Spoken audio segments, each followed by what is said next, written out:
ఓం మహాగణాధిపతయే నమః. ఓం గురుభ్యో నమః. ఓం శ్రీమాత్రే నమః. పరమేశ్వర స్వరూపమైనటువంటి జ్యోతిష, వాస్తు మరియు ఇతర అనేకమైనటువంటి శాస్త్రములను మనకు అందించినటువంటి మహర్షులకి నమస్కారం. హయగ్రీవ హయగ్రీవ హయగ్రీవేతియోపదేత్తస్య నిస్సరతేవాణి జహ్నుకన్యా ప్రవాహవత్. అరుణాం కరుణాతరంగితాక్షీం ధృతపాశాంకుశపుష్పబాణచాపాం అనిమాదిభిరావృతాం మయూకైః అహమిత్యేవ విభావయే భవానీం. శ్రీమాత్రే నమః.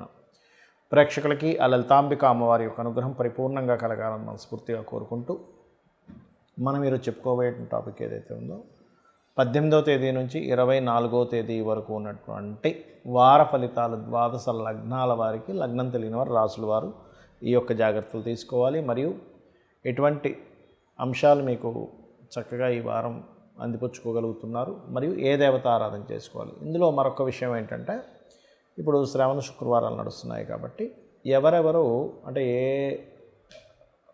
లగ్నం ఏ రాశి వారు ఎటువంటి నైవేద్యము, ఎటువంటి దేవతారా అంటే ఎటువంటి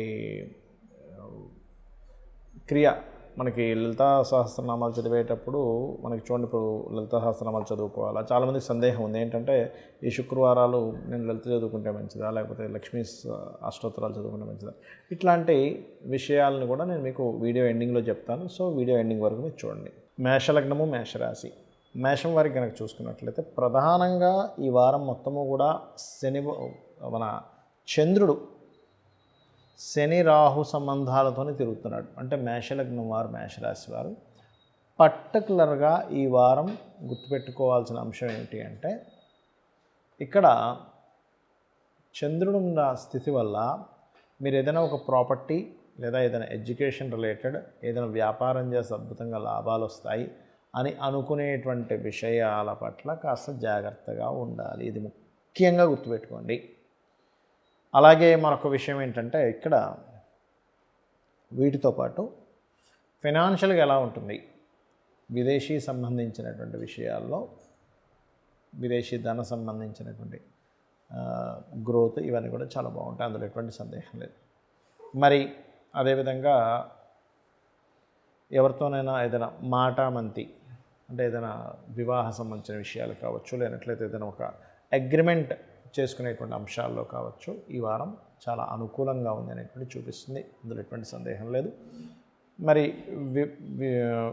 వృత్తి వ్యాపార సంబంధించినటువంటి విషయంలో ఒక వ్యాపారం మాత్రమే కాకుండా ఇంకొక జాబ్ ఏదైనా చేద్దాం, ఇంకోటి ఏదైనా మనం డెవలప్ చేసుకుందాం అనుకునేటువంటి ఇవి పెరుగుతున్నాయి. కాకపోతే ఫైనాన్షియల్ గ్రోత్కి మాత్రం చక్కగా మీకు ఉన్నటువంటి గ్రహాల యొక్క స్థితి ఏదైతే ఉందో, 2వ స్థానంలో కుజుడు, గురువు ఎవరైతే ఉన్నారో వాళ్ళ యొక్క స్థితిగతులు చాలా మటుకు మీకు సపోర్టివ్గా వస్తున్నాయి.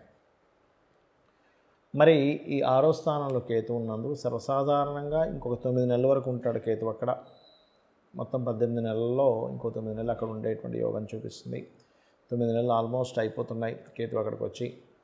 కాబట్టి మీరు చేయవలసింది ఏమిటంటే, నిత్యము కూడా మీకు దగ్గరలో గణపతి ఆలయం కనుక ఉన్నట్లయితే గణపతి ఆలయాలకు రెగ్యులర్గా వెళ్తూ ఉండండి. మీ పూర్వజన్మ కర్మ అనేటువంటిది నల్లిఫై అవుతుంది.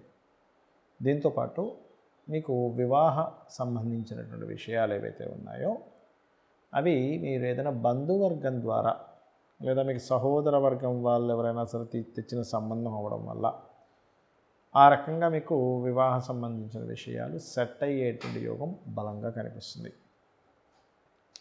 ఉద్యోగ ప్రయత్నాలు చేసేటువంటి వారు నవగ్రహాల్లో ప్రత్యేకంగా శని, కేతు ఈ గ్రహాల దగ్గర దీపారాధన చేసి శివాలయంలో కూర్చొని చక్కగా లలితా సహస్రనామాల్లో ఓం మాణిక్య మకుటాకార జానుద్వై విరాజితాయే నమః లేదా ఓం శ్రీమాతా శ్రీ మహారాజ్ని శ్రీమత్ సింహాసనేశ్వరి నమః అనేటువంటి చదువుకోండి. అన్ని విధాలా మీకు బాగుండడం జరుగుతుంది. మనకి శ్రావణ మాసం శ్రావణ శుక్రవారాలు, సోమవారాలు, మంగళవారాలు, శనివారాలు కూడా చేస్తూ ఉంటారు. అయితే ఇక్కడ ముఖ్యంగా చాలామందికి ఏంటంటే శ్రావణ మాసంలో ఎందుకు ఇంత విశిష్టత అని చెప్పి డౌట్స్ ఉన్నాయి. మనకి శ్రవణ నక్షత్రం నాడు పౌర్ణమి వస్తుంది కాబట్టి ఇది శ్రావణ మాసం అవుతుంది. మనకి పౌర్ణమి తిథి అనేటువంటిది ఆ మాసాన్ని తెలుగుతుంది. శ్రవణ నక్షత్రం మకర రాశిలో ఉంటుంది. కర్మస్థానం మకర రాశి. కర్మకారక స్థానాలు ఏవేవి అంటే కర్మకారకుడైనటువంటి శని యొక్క స్థానాలు మకరము, కుంభము. అయితే ఈ మకర కుంభాలు కర్మరాశులు అయితే జీవుడు ధనస్సు అనుకుంటే మీనం మోక్షం. అంటే ఈ జీవుడు ఈ కర్మలన్నింటినీ అధిగమించి మోక్షాన్ని పొందడమే జీవుడి యొక్క పరమార్థం. అయితే శ్రావణ మాసంలో చేసేటువంటి లక్ష్మీదేవి యొక్క ఆరాధన, లక్ష్మీ అనుగ్రహం ఉంటే ఏమిటి, అన్ని లక్ష్ములు వస్తాయి. సంతానలక్ష్మి, ధైర్యలక్ష్మి, ధాన్యలక్ష్మి, ఇలా ఒకటని కాదు. అయితే ఇక్కడ విద్యాలక్ష్మి ఈ రకంగా ఉంటాయి. అయితే ఇక్కడ ఏంటంటే మరి ఒక్కొక్క ప్రాబ్లంకి ఒక్కొక్క రకమైనటువంటి చేసుకోవచ్చు. ఒక్కో లగ్నానికి ఒక్కో రకమైనటువంటి పరిహారం చేసుకోవచ్చు. ఇప్పుడు లగ్నం తెలియదు, రాశి తెలియదు, కానీ నాకు ఈ ప్రాబ్లం ఉందండి, ఈ శ్రావణ మాసంలో లక్ష్మీదేవి యొక్క అనుగ్రహం కలగాలి అంటే ఏ మంత్రం చేసుకోవాలి చూసుకున్నట్లయితే సింపుల్గా ఒకటే గుర్తుపెట్టుకోండి. ఓం నమో నారాయణాయ, ఓం మహాలక్ష్మీదేవి అయిన నమః అనుకుంటే సరిపోతుంది. అంటే నాకు పెద్ద పెద్ద శ్లోకాలు రావుస్తూ ఏమి చేయలేను అనుకునేటువంటి వరకు సింపుల్గా చెప్తున్నా. అయితే ఇక్కడ అమ్మవారిని పూజించేటప్పుడు ఎవరికైనా గురుబలం లేదు, సంతానహీనత, సంతాన సంబంధించిన విషయంలో ఇబ్బంది పడుతున్నాం అనుకునేటువంటి వారు గంధం తీసుకొని గంధంతో పూజించండి. ఖచ్చితంగా సంతాన ప్రాప్తి, సంతాన లక్ష్మిని ఇస్తుంది అమ్మవారు. ధైర్యలక్ష్మి అంటూ ఉంటారు. కుంకుమతో పూజించండి అమ్మవారిని. ధైర్యం అనేటువంటిది మీకు తెలియకుండానే, అంటే ధైర్యం ఎలా వస్తుంది, అపోహలు, అనవసరమైనటువంటి భయాల నుంచి మీరు బయటపడినప్పుడు, అంటే జ్ఞానం వస్తే ధైర్యం వస్తుంది. కాబట్టి జ్ఞానానికి ప్రతీకగా మనం బిల్వపత్రాన్ని శివుని మీద పెట్టి కనుక చేసినట్లయితే జ్ఞానం వస్తుంది. అలాగే మరొక విషయం ఏంటంటే సంతానము, జ్ఞానము మరియు అదేవిధంగా చాలామందికి కావాల్సింది ఏంటి, సంపద అండి, డబ్బులు రావట్లేదండి అంటూ ఉంటారు. శుక్రవారాలు ప్రత్యేకంగా మీరు అమ్మవారిని గనక తెల్లటి పుష్పాలతోని తెల్లటి పాయసం నైవేద్యం పెట్టి గోవుకి శుక్రవారం నాడు ఈ యొక్క తేనె పూసినటువంటి చపాతీలు గోవుకి తినిపించుతున్నట్లయితే ఖచ్చితంగా, అయితే ఈ శుక్రవారం చేసేటప్పుడు ప్రత్యేకంగా మీరు లలితా సహస్రనామాల్లో ఓం సంపత్కరీ సమారూఢ సింధుర వ్రజ సేవితాయే నమః చేసుకోవాలి. ఇక్కడ చాలామందికి సందేహం కలుగుతుంటుంది, ఏమండి మన కర్మ ఆల్రెడీ ఉంది, పూర్వజన్మల్లో ఏదో కర్మ చేసాం, ఏదో బ్యాడ్ కర్మ చేసాం లేదా గుడ్ కర్మ చేసాం, కాబట్టి ఇక్కడ అనుభవిస్తున్నాం గుడ్ ఆర్ బ్యాడ్. మరి ఈ పూజ చేస్తే వెంటనే తొలగిపోతుందా? డాక్టర్ గారి దగ్గరికి వెళ్తే డాక్టర్ గారి దగ్గరికి వెళ్తే తగ్గుతుందా, డాక్టర్ గారు ఇచ్చినటువంటి మెడిసిన్ వేసుకుంటే తగ్గుతుందా అంటే ఇట్స్ వెరీ క్లియర్. మీరు వెళ్ళకపోయినా మీ తల్లిదండ్రులు వెళ్ళి మీకు ఇలా అనారోగ్యంగా ఉంది అంటే అతను ఇచ్చిన మెడిసిన్ మీకు తగ్గుతుంది కదా. మీరు వెళ్ళాలని రూల్ లేదు, కాకపోతే వెళ్ళిన తర్వాత ఏం చేయాలనేది రూల్. ఇక్కడ పూజ చేస్తే మీకు క్లియర్ అవుతుందా, లేకపోతే పూజలో లక్ష్మీదేవి అంటే ఏమిటో తెలుసుకుంటే మీకు లక్ష్మీ అనుగ్రహం కలుగుతుందా అనేది మనం మొట్టమొదటిగా తెలుసుకోవాలి. లక్ష్మి అంటే గుర్తింపు, గుర్తుపెట్టుకోండి. ఈ విషయాన్ని బాగా అర్థం చేసుకోండి. లక్ష్మి అంటే అందరూ ఏమనుకుంటారు, డబ్బులు అనుకుంటారు. డబ్బులు కాదు. లక్ష్మీ కటాక్షము అంటే నీకు అన్నిట్లో గుర్తింపునిచ్చేటువంటి కటాక్షం అమ్మవారు. రకరకాల గుర్తింపులు ఉంటాయి మనిషికి. అతను చూడడానికి చాలా హీరో అవుతాడు.